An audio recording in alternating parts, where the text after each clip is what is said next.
Roberto Firmino leaves Jurgen Klopp in no doubt over Liverpool's transfer approach.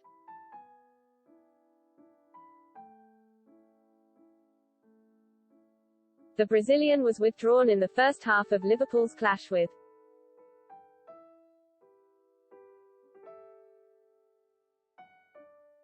Chelsea with what his manager confirmed was a hamstring injury, and he will now undergo a scan.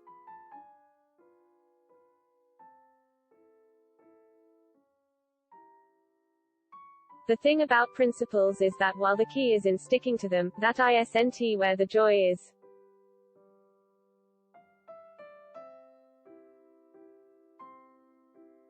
That comes from striking out, daring to be different and taking a bit of a punt which no one sees coming.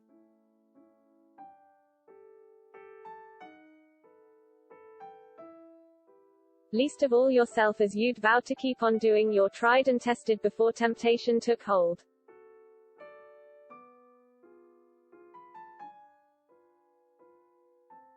And so while there is absolutely no doubt that it is the details in Liverpool's methodical approach to scouting, transfers,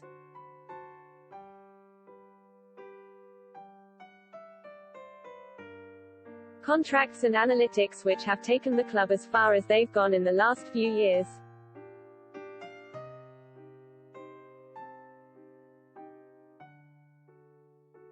winning everything that is important to them and playing some remarkable football along the way.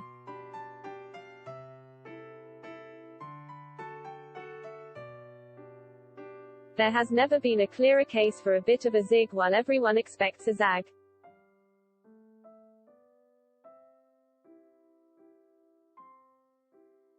Roberto Firmino's first Premier League start of the season against Chelsea on Saturday meant that this is now the fifth campaign in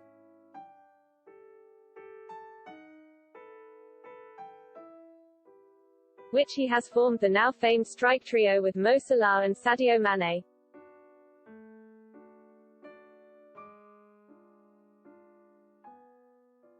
That is probably not what Liverpool planned when the three of them first came together.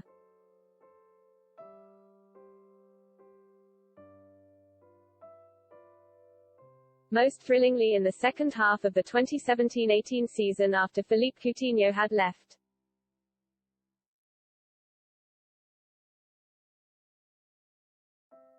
The emergence of Diogo Jota means that it is no longer a given that the three, all of whom will turn 30 in the next 10 months,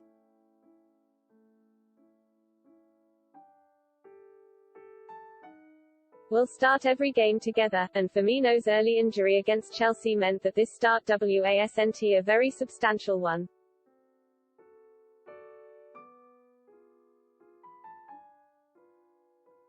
Jurgen Klopp confirmed that the Brazilian will undergo a scan on the hamstring issue which forced him off at Anfield.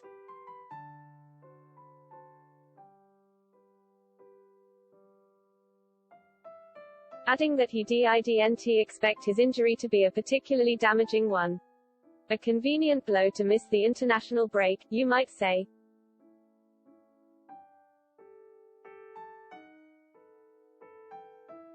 But whatever the length of Firmino's absence, 2 weeks, 4 weeks, 2 months,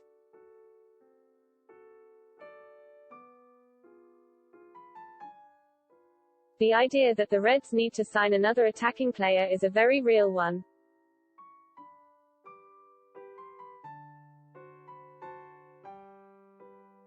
It was there before the injury, before the game and certainly during it as they failed to break down a Chelsea side that defended superbly.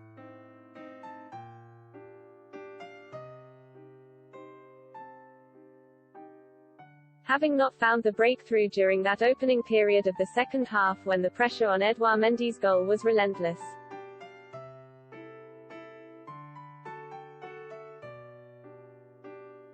Liverpool lost their way and were guilty of trying the same thing too many times.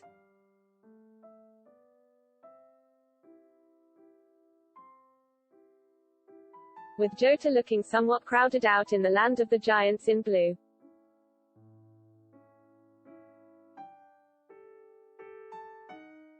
The Portuguese is a fantastic forward, and has to be considered as the best piece of business the Reds have done since the summer of Alisson and Fabinho.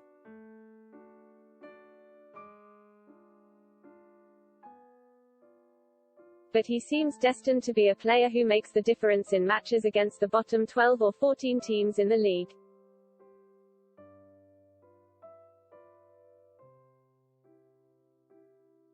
When his movement and goal threat will prove too much for them.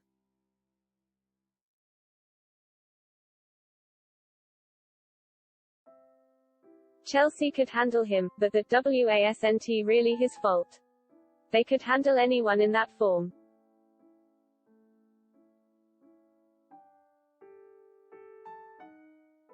The problem was more that Liverpool didn't appear to have a plan B, or a different type of forward they could turn to from the bench.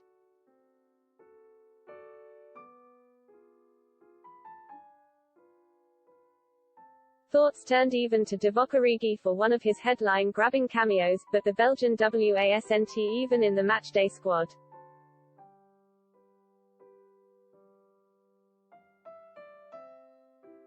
His continued presence at Liverpool has to be questioned if he wasn't even considered good enough to be an option on an evening when he could actually have been a useful one.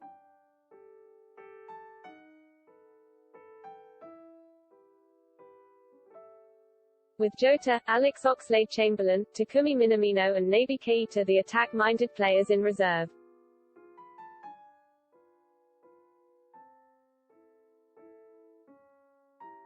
It was something of a surprise even that Klopp didn't turn to one of that latter trio in the search for something different.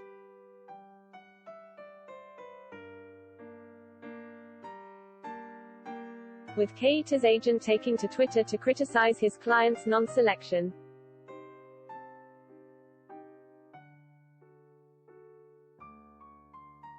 Harvey Elliott has rightly been lauded for his performance during the game.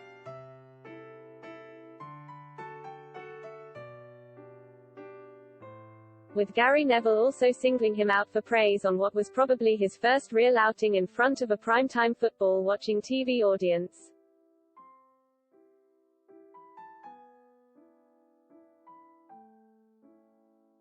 But to leave the 18-year-old on for 90 minutes, especially when his desire to cut inside onto his left foot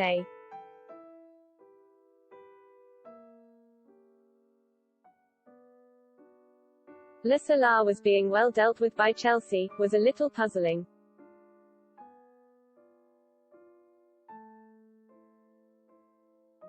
Neville's analysis focused on the fact that Trent Alexander-Arnold was also stationed narrowly and wasn't bursting down the flank.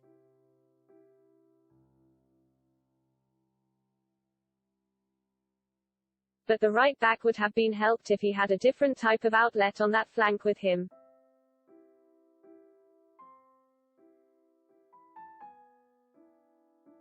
Something Oxlade-Chamberlain or Minamino could have done, or even Jordan Henderson had he switched to the right side.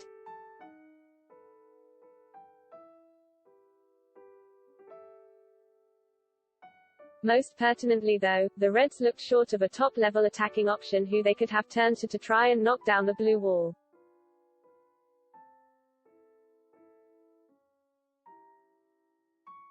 Every other Premier League title challenger has those options, despite Manchester City's recent transfer misfires.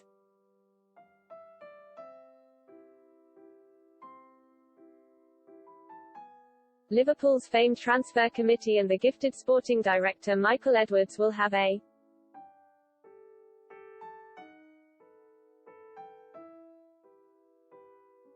list of forwards they are interested in locked away somewhere in a Kirby drawer.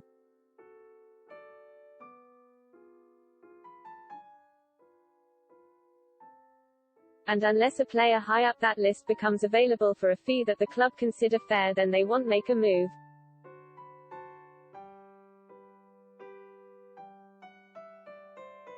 That hasn't happened at all during this transfer window, and so there have been no senior attacking incomings at Anfield.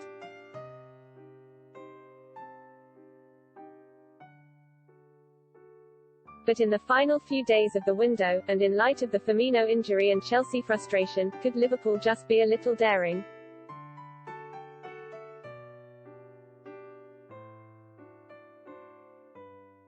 Could they make a move that they are perhaps not 100% sure will work as they want it to?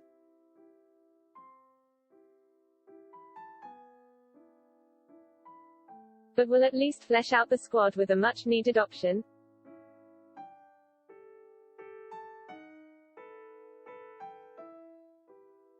It could turn out to be where the joy is, but it could also be the difference between regret and rejoicing come May.